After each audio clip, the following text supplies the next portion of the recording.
Hello, c'est HR, votre chroniqueur. Alors aujourd'hui, ça va être une vidéo particulière. Je ne vais pas présenter une série, je ne vais pas présenter un film, mais je vais présenter une trilogie. Il s'agit de la dernière trilogie avec pour rôle principal Bruce Willis. C'est une trilogie policière qui se nomme Detective Night. Avant d'aller plus loin, n'oublie pas, petit pouce vers le haut, la petite cloche et pense à t'abonner. C'est parti. Ils sont mieux armés, plus rapides. Le seul moyen d'arriver à arrêter ce gang, c'est en flag. Putain, où tu vas? New York. L'opinion de votre département, c'est que si James Knight ne traquait pas les braqueurs de banque, il braquerait les banques. Knight est un peu brut de décoffrage. Mais c'est un bon policier. C'est un gang soudé. Ils forment une vraie équipe. T'as une théorie? Ce jet appartient à une société écran qui s'appelle Wina. J'espère qu'on vous a pas interrompu. Qu'est-ce que je peux faire pour vous? Tu connais plein d'anciens sportifs professionnels. Je cherche deux gars qui ont fait un hold-up. Alors ces dernières années, la carrière de Bruce Willis a malheureusement dégringolé. Alors certes, sa maladie y est pour beaucoup. Ça l'a affecté forcément dans ses choix, qui ont plus été sur de l'ordre financier que de l'ordre artistique. On est radicalement plus du tout à l'époque des Die Hard. Et à Los Angeles, on va rigoler, on va faire la fête ensemble.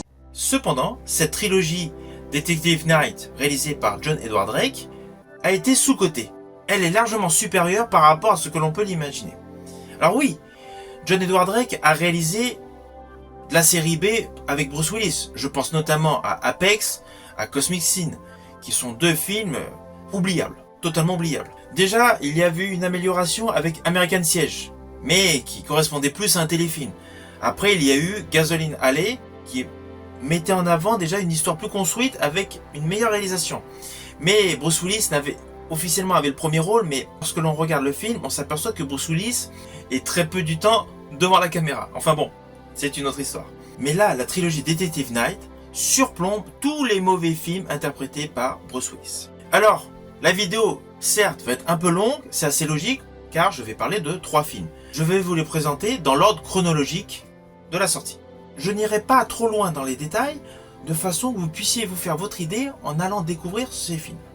Alors le premier opus se déroule durant la période d'Halloween. C'est un fait, vous allez vous apercevoir que chaque opus est durant une fête. Il y a un braquage de fourgon blindé qui tourne mal. Le coéquipier de Bruce Willis se retrouve entre la vie et la mort, hospitalisé. À partir de là, postulat assez classique, Bruce Willis décide de traquer ses braqueurs de Los Angeles à New York. Alors oui, le scénario laisse paraître Bruce Willis interprète donc un flic sur le fil du rasoir. C'est le postulat de base. Sauf que là, il veut se racheter son meilleur ami et coéquipier entre la vie et la mort.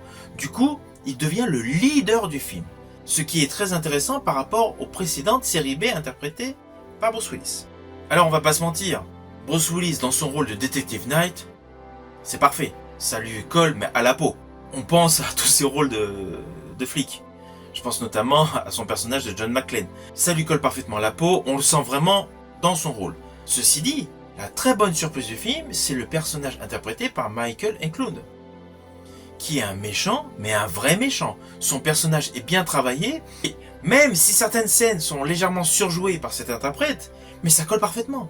Qu'est-ce que je peux faire pour vous? Tu connais plein d'anciens sportifs professionnels. Je cherche deux gars qui ont fait un hold-up. Alors ce visage, vous l'avez vu dans beaucoup de films en tant que second rôle, mais là, il prend une dimension de vrai méchant. Et dans ce genre de film, on aime avoir un vrai méchant. Alors l'atout de cet action movie, c'est la réalisation de John Edward Drake. En piste. Et on va y arriver. Donne-moi les clés. Plus un geste. On y va les gars. Bon, il a fait déjà plus une dizaine de films avec Bruce Willis, mais là on voit une qualité supérieure. Et dans sa mise en scène, il a voulu faire un effet très palpitant avec souvent l'impression d'une caméra à l'épaule. Ce qui nous met en immersion totale dans les scènes d'action. On a un réel climat de tension permanente. Les scènes d'action sont époustouflantes. Il y a une scène particulière du film qui n'est pas sans rappeler Hit de Michael Mann. Certes, d'une dimension, pour moi, inférieure, mais de très bonne qualité. Alors le film est assez sombre, le grain, la texture, voilà, donne un aspect assez particulier, mais ça permet d'avoir une ambiance plus cinéma qu'un direct to vidéo. C'est le petit plus. Et puis tous les décors sont correctement filmés et l'histoire a du sens. Je tiens à le préciser, le film a vraiment été sous-coté dans les critiques lorsqu'il est sorti. C'est un film très agréable à regarder. J'estime que Detective Night Rogue est un film abouti, avec un style très particulier pour des scènes percutantes. En plus, pour tous les aficionados de ce genre de film, il est blindé de gunfight. Et honnêtement, on a envie de savoir ce qu'il va se produire au deuxième opus. Alors, cependant, je pense que John Edward Drake a placé l'histoire de son film durant la fête d'Halloween pour une facilité scénaristique et une facilité de tournage. Parce que le fait que certaines personnes utilisent des masques, ça permet de pouvoir plus facilement utiliser des doublures. Je pense notamment à Bruce Willis qui était déjà malade durant ce tournage. Voilà, ce film avec Bruce Willis est largement au-dessus de ces 10 dernières années concernant toutes les séries B dans lesquelles il a joué. Forcément, j'ai eu très vite envie de découvrir la suite. Nous allons passer à Detective Knight Redemption. Monsieur Knight. Ex-policier, ex-militaire. Autant d'arrestations que de mesures disciplinaires. Arrêtez Ricky Conlen et le procureur abandonnera les poursuites contre vous. Je suis flatté. Mais mettez-vous un truc dans le crâne. Conlen ne braque pas des banques. Il se donne un spectacle. Donnez-moi mon arme et je me charge du reste. James Knight contre un braqueur psychopathe. Que la fête commence. L'heure de la grande libération est venue. J'ai ta fille. Ne deviens pas un monstre sous prétexte que tu chasses un monstre. Cette histoire finira quand l'un de nous deux sera mort.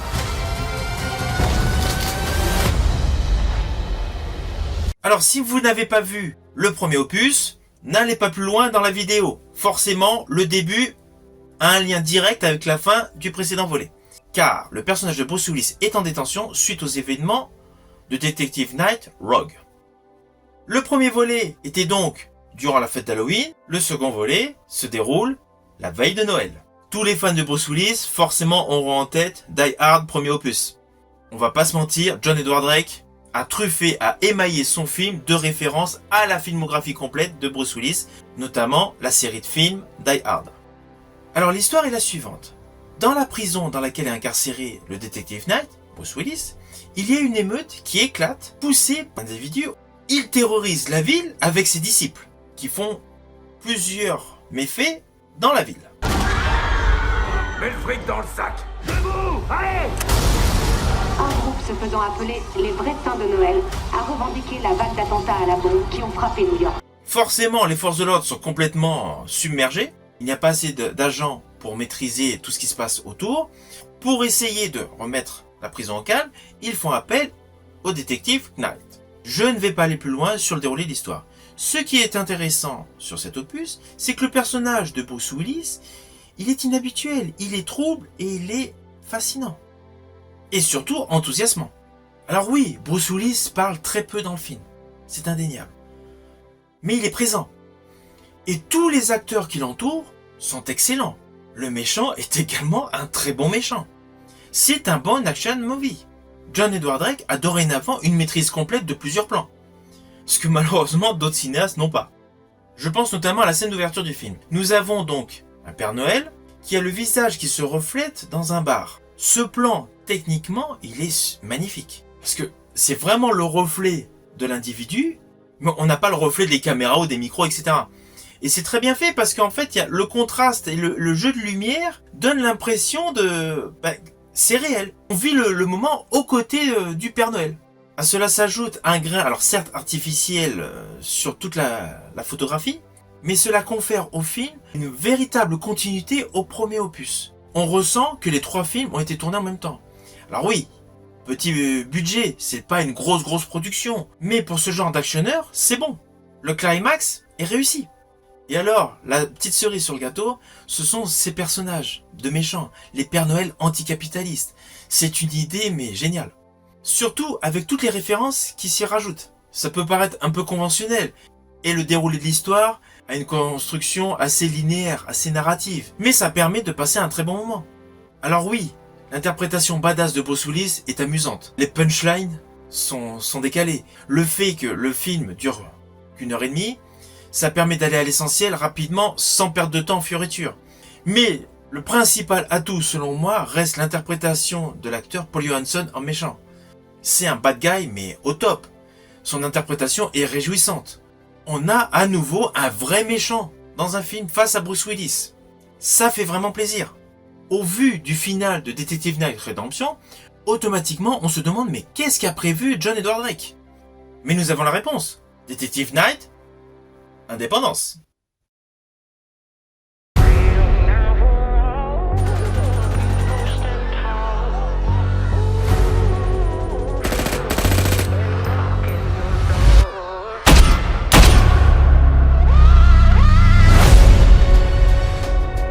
Knight, c'est quoi un bon flic selon toi? Quelqu'un qui accepte de mal dormir pour que les autres dorment bien. Alors l'histoire de Detective Knight Indépendance se déroule durant les fêtes de l'indépendance. Petit rappel, le premier opus de la trilogie Detective Knight se déroulait durant les fêtes d'Halloween, le second durant les fêtes de Noël, le troisième durant la fête de l'indépendance américaine. Un choix judicieux vu le contexte du scénario. Dans ce volet, le personnage interprété par Bruce Willis, le Detective Knight, détective vieillissant et borderline, a été affecté à la sécurité pour la fête de l'indépendance. Dès l'ouverture du film, nous avons une scène de braquage impressionnante.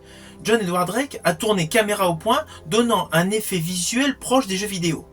Donc immersion totale dans le braquage, où on suit les personnages, on subit vraiment les scènes. Juste après cette scène de braquage pratiquement irréaliste, vraiment dans le style jeu vidéo, nous avons le générique et nous rentrons dans la réalité de la vie courante avec un cadrage, un style de réalisation beaucoup plus classique.